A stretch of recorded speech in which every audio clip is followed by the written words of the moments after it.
Hi everyone, I am Miss Savage. I am going to be teaching you drama this half term and I am super excited to get started. I've planned a really wonderful lesson for you today with lots of movement, hopefully lots of energy. We are going to start every drama lesson with a warm-up. We're going to do some stretching, do some movement, start creating some actions so that we're nice and ready for our main task later on in the lesson.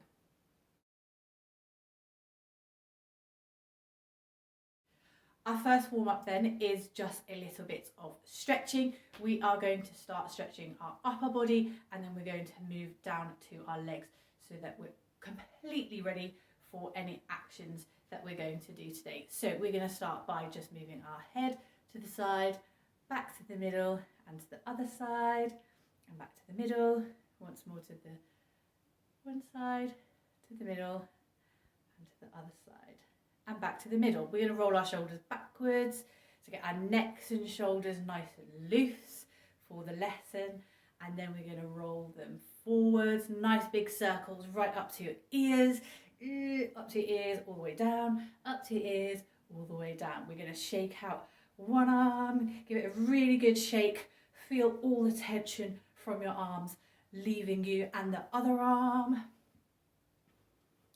Good, we're gonna circle our hips, big circle motion of your hips, really wide as you can go. Imagine you're hula hooping, you've got a big giant hoop that you need to keep going, and the other way. Keep circling those hips, nice big circles, and then we're gonna shake out our legs. So just like our arms, shake out your legs for me, try and balance, wibble wobble, and your other leg, shaky, shaky, shaky, and then have an all over body shake.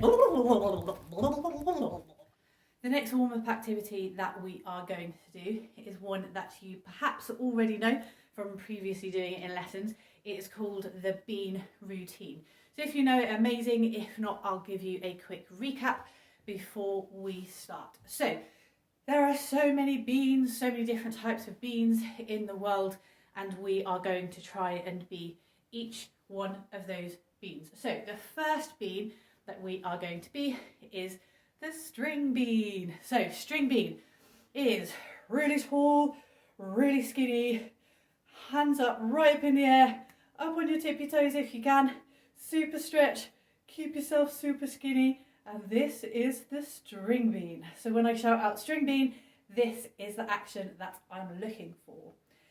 The next bean, completely the opposite bean, it is called the broad bean. So this bean, you need to make yourself as wide as you can, stretch your legs wide, stretch your arms wide.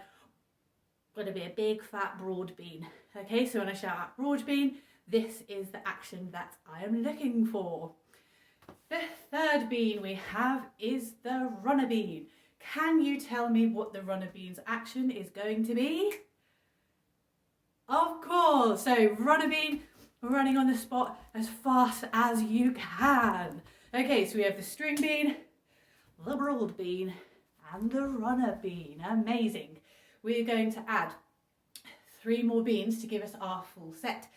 The next bean that we are going to do is the magic bean. Okay, so with the magic bean, you need to crouch down and curl yourself up into the smallest ball that you can. When I shout magic bean, you're going to make yourself really small. I'm going to cast my magic spell and you're going to grow into a big, beautiful, magical bean. Okay, so magic bean, really small, growing into a big magic bean. 2 more. One is beans on toast. This one's quite interesting. Beans on toast, lying flat on the floor, on your back, all the way down, and then jumping up when I shout the next bean. So beans on toast, all the way down, and all the way up again. And the last bean that we are going to do, very popular bean, this one, is the jelly bean. What do you think the jelly bean is going to move like? Excellent, a jelly bean. Cool, so we have the string bean, the broad bean, then we have the runner bean, then we've got the magic bean, the beautiful magic bean. Then we have the beans on toast on the floor, jumping back up. And lastly, we have the jelly bean. So for this activity, I am going to shout out one of the beans. I want you to do the action, but I want you to do the action as big as you can. Really over exaggerate your movements.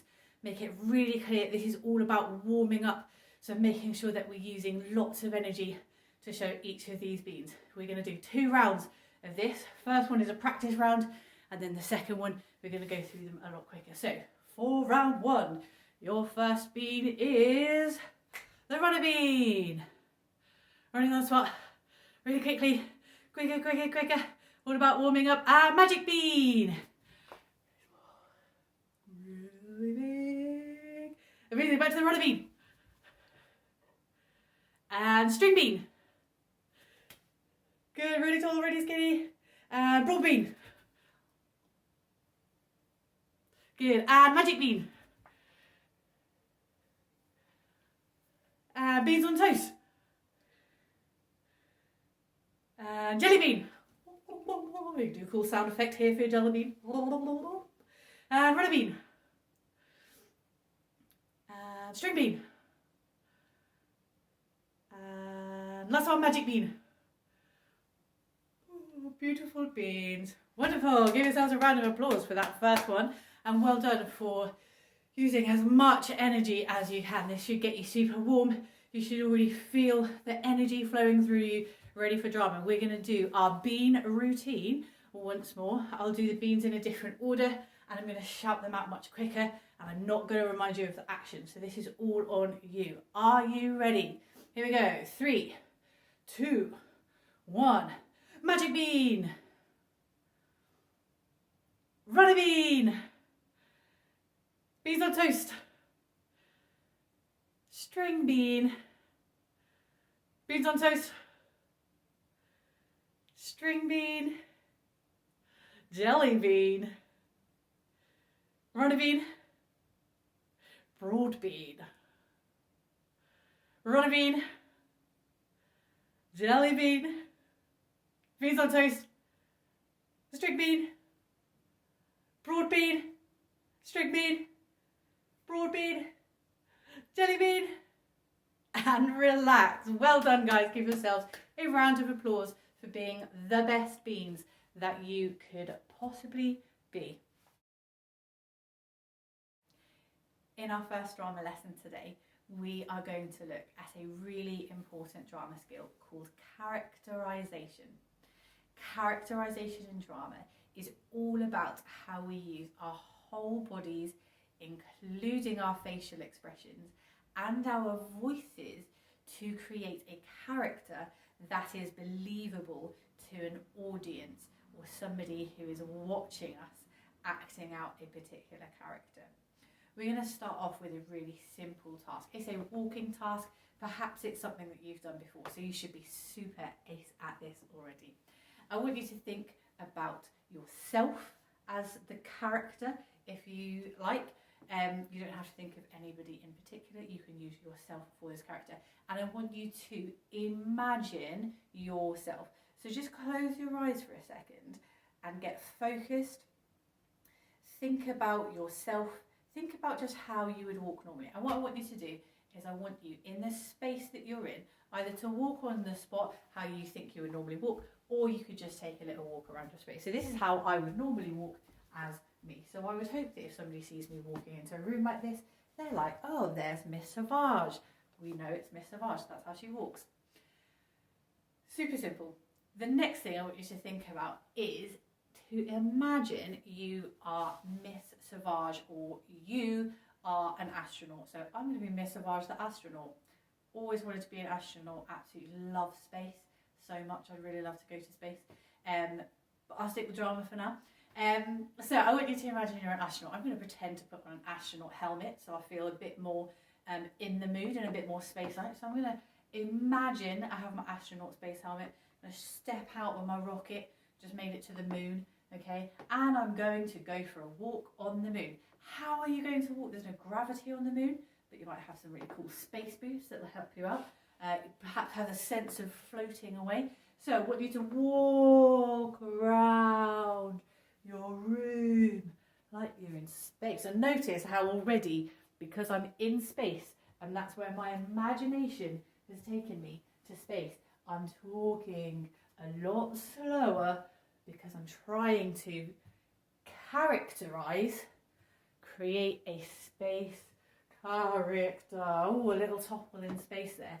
So in space, everything moves so slowly. Go for it. Show me your spacewalks with all the energy that you can.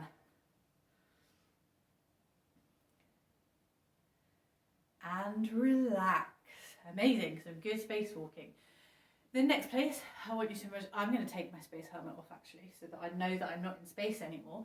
Okay. The next space that I want you to imagine you are is in a muddy field. Okay. That shouldn't be too hard to imagine because it's super wet and muddy out there. But for this task, to help me develop my sense of character, I'm going to put on some wellies. Okay, I'm going to put on some Wellington boots, my imaginary Wellington boots. Okay, so my Wellington, I wouldn't go out there in some trainers, some nice fancy trainers that I got for Christmas because it's too muddy for that. So I've got my Wellington boots on. Now, I've got onto the field and it's ever so muddy. How are you going to walk? We're not going to walk like we're in space, okay, because there's gravity. However, it is very muddy and sticky and squelchy. So when I step, oh, my foot's stuck in the mud. So I might be a little bit wobbly whilst I'm trying to catch myself. I'm going to move a little bit quicker than if I was in space, but I can feel each part of my foot lifting off the mud. Ooh, weird sound effect there of the mud. Ooh, nearly toppled over. You've 10 seconds to do your mud walk. Go for it. Think about how your feet are going to move in the mud. It's pretty sticky. It's going to stick your Wellington boot in that mud. It's going to be a bit of a challenge. Try not to slip. Try not to slip. Maybe a little wobble here and there. Awesome. I'm relaxed. Cool. We are going to walk through one more place. Okay. And I want you to imagine the floor is lava, obviously, you know. So I want you to imagine that the floor is really hot, or you're walking on sort of like hot coals, but the sense that the floor is really hot. Okay. You can have shoes on, but the heat is coming through your shoes and it's burning your little feet off. Okay. So imagine you are in somewhere hot. Now I'm going to roll up my sleeves because if I'm really hot, I need to have my sleeves rolled up. I'm already feeling the heat. So these little gestures are creating a sense of character. So what other gestures do you do when you are hot? You might wipe the sweat. Okay, you might fan yourself. Obviously roll your sleeves up. You might be wearing something like shorts and a t-shirt instead. Okay, quite a lot of you might lounge around, make yourself quite big to get all the air, really over dramatic. These things all help us create character, a sense of character. So we're going to go for a walk. Now, if I'm going to walk on something hot, I probably want to move quite quickly, unlike if I was in space, because you want to get off the hot bit as quick as you can. Okay, so whilst you're moving, so my feet are moving super quickly. I've got a cool facial expression to show that it's hot, that I'm quite anxious to move. Think about the sound effects that you're doing. Think about how your effects match what your feet are doing. I'm moving quite quickly, side to side, trying to avoid maybe some hotter parts. You have 5 seconds to do your super hot walking. Go, go, go. And relax. Amazing. Well done. Give yourselves a round of applause for the work that you have done on that task. Super good. So it's really important that you can see just from walking and saying we're going to walk in some mud, or we're going to walk in space, or we're going to walk somewhere hot, that we can add lots of other things to that to make us create a bigger character that is believable. So we don't just have walking, we add lots of things. Nobody generally just walks around the street and doesn't look at anything, or doesn't smile, or doesn't acknowledge other people. We've got to add a sense of character. Okie dokie, well done so far. We are going to put what we've just learned in our starter tasks and our lesson on walking and creating character into a bit more context and a bigger picture. To do this today, we are going to use the play version of the BFG by Roald Dahl.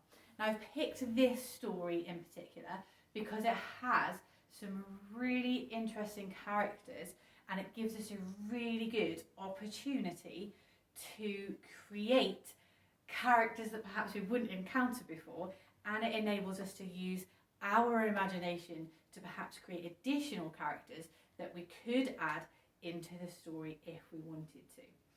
I'm going to start by just giving you a brief overview of the start of the story, and then we're actually going to jump in at one of the scenes, have a little read through, do a little bit of acting, and then you're going to start creating some of your own characters. Okay, so the first part of the BFG starts in an orphanage. There is a young girl called Sophie who is a really important part of the story. She's the person that's going to experience obviously meeting the BFG and have this big adventure. Okay, so Sophie is in an orphanage, and one night from her window she sees a giant. Okay, and this giant is the BFG. The BFG stands for the Big Friendly Giant. Okay, so already we know that we have a character that is a giant. So they're going to be a really big character, big arms, really tall, but they're friendly. So they're a nice character. So think of all the facial expressions and gestures that go with friendly people. Smiling faces, waving, thumbs up. Okay, really friendly giant. Okay, so Sophie has seen the giant out of her dormitory window. He snatches her, so he takes her from her dormitory, and she's carried off to a strange country that humans don't really know about. So it's kind of like a magical country, okay, but it's not somewhere that humans know about. It's kind of a bit of a secret. So when Sophie gets to this country, obviously she is really confused. She is terrified. She's been taken out of her room and she is not sure what is happening, where she is, and obviously she would never have encountered a giant before, so this is completely new to her. I am going to read you the next part of the story as it is written in the play. So this is written in a play-like form, as you can see. It's got our characters and it's got some stage directions, so it helps us build a sense of character and tells us what our character should be doing. I want you to think about the character of the BFG as I'm reading this part of the play. How could you act out the BFG? I want you to give your character of the BFG some gestures. First of all, we're going to start with posture. Show me how the BFG is going to stand. So imagine you're playing the BFG. How's he going to stand? What's his main posture going to be? Is it going to be a thumbs up? Is this going to be his main gesture? Is he going to walk around with his hands on his hips? Is he going to walk around flailing his arms? Probably not. Probably head held high. He's going to be smiling. Think about the different friendly facial expressions you can do. As we go through, I want you to think about how you would act out some of these parts of the BFG before we create our own characters. So, this scene 2 in the play is called Sophie in Giant Country. And it starts with the character Sophie. This is Sophie. She's an orphan. One night from her dormitory window, she sees a giant, and then in comes the BFG. The BFG has snatched her, and she is terrified. The BFG says, "Ha, what has us got here?" He looks carefully at Sophie, and she looks nervous. So I'm going to be Sophie. You can be the BFG. Okay, where am I? This is my cave. But why did you snatch me and bring me here? The BFG says, "Because you saw me.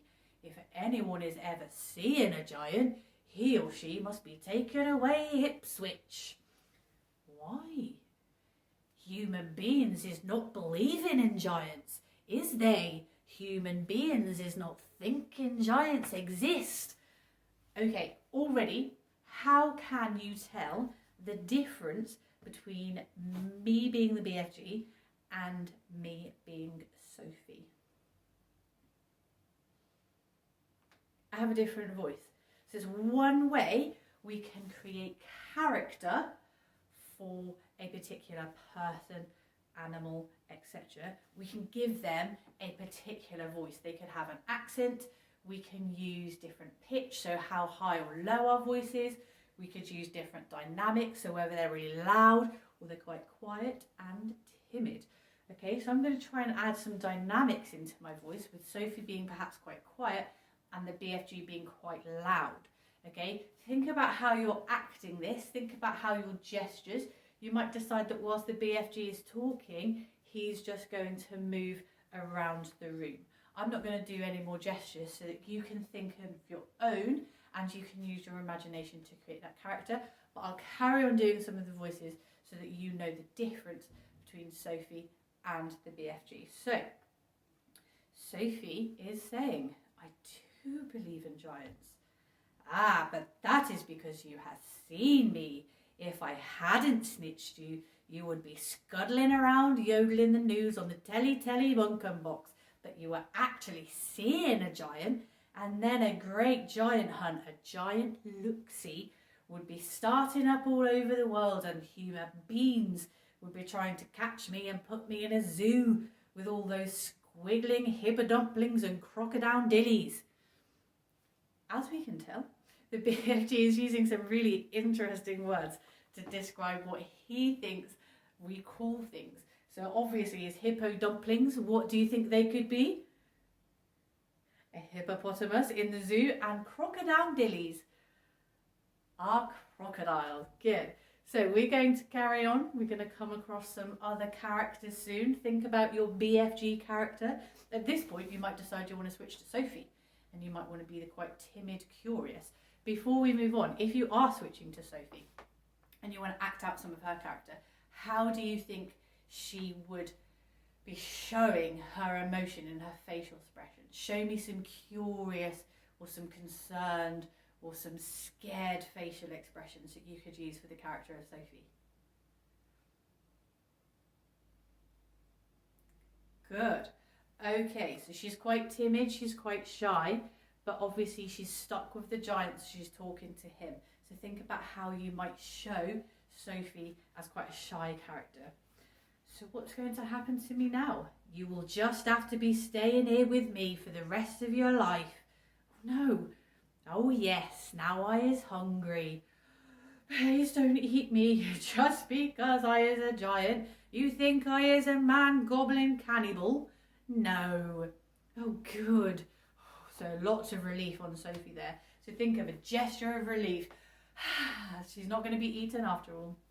Yes, you is lucky. If one of the other giants is snitching you, they is crunching you up for sure in one scrum-diddly-umptious mouthful. Bones crackety cracking, gobbledy gone. Other giants? You mean there are more of you? Of course. This is giant country. Be peeping out over there, little girl, and be seeing a brain boggling some sight.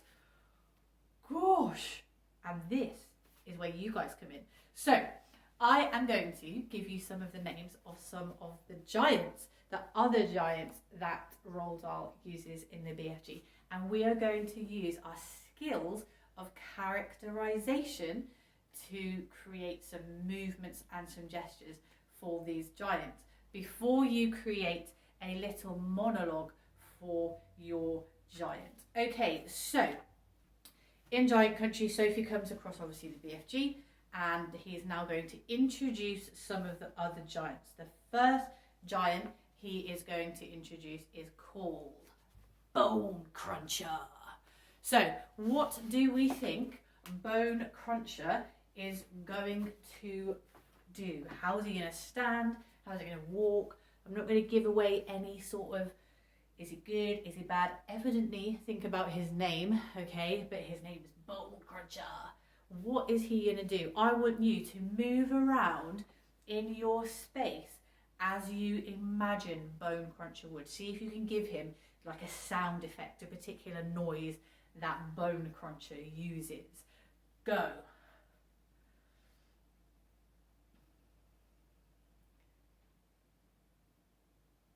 Excellent. And relax. Let me give you another one of the giants before you can choose. The next one of the giants that is met in the story is a giant called Child Chewer. Oh my word, a giant called Child Chewer. I don't think this one's going to be a good one. So again, I want you to move around in your space and see if you can come up with a sound effect or a phrase, okay, a little short sentence that Child Chewer might use in the play. Go for it.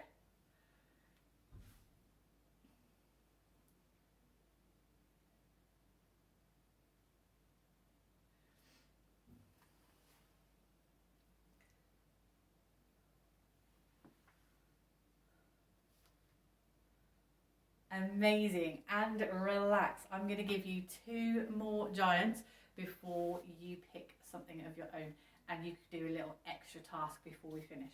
So another one of them is called Gizzard Gulper. Gizzard Gulper. Think about that character, Gizzard Gulper. What could they do? You could make a gulping sound, like gulping, or maybe you're constantly walking around drinking something, gulping at a drink. Maybe he's a bit more of a chipper character, a bit more charming than maybe some of the others. Have a go at Gizzard Gulper. What do you think he might be like? I'm going to go for a chipper Gizzard Gulper. Might swing his arms a little bit as he's moving around. It's quite a nice one.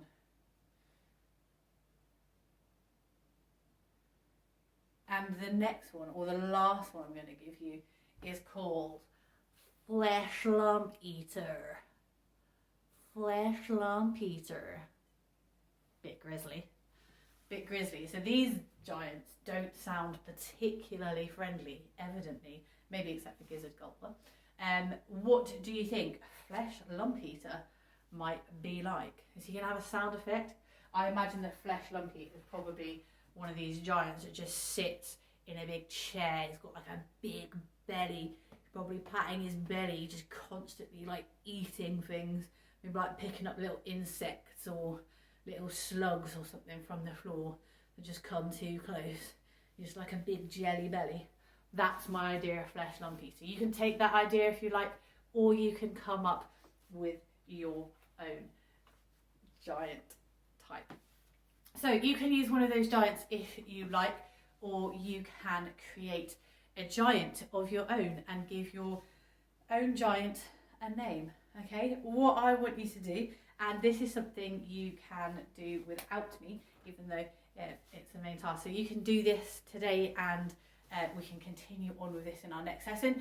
I want you to draw for me a picture of your giant, and it can be one of those 4, or it can be a giant of your own. So this is something you kind of do for homework, but I want you to keep it safe, because when we come back to school, I want to see these giants. Okay, so you can draw Flesh Lump Eater as one of them, Bone Cruncher was another one, Child Chewer, or Gizzard Gulper, the one that I thought might be quite nice. So you can pick one of those 4, or you can pick your own giant. You can create your own giant, and I want you to draw me a picture of what you think your giant looks like. Okay, so we're going to start over the next couple of lessons thinking about characters and how we develop characters. So that's a little homework task for you to do, but we are going to finish off this lesson with something a little bit different, so that I'm not just reading from a book at you. We're going to do a little task based on Mr. Men. Okay, it's like the Mr. Men books. Some of you might have read some of them before. Some of you, it might be completely new. But essentially, there are loads of different Mr. Men in the world, and they all have different names. And their different names, again, represent what they do, how they move, how they walk, and how they interact with other people. So we're just going to do kind of like another, you can just move in your space exercise. I'm going to shout out a Mr. Man, and I want you to think about how that Mr. Man might move around the room. Again, this is helping us build that sense of characterization. I want you to make your gestures and your movements super big so that it's really clear to your audience. And then what you could do is you could go away, and with your family, you could try and act out some of the Mr. Men and see if they can guess what sort of Mr. Man you are. So the first Mr. Man we are going to do is Mr. Strong.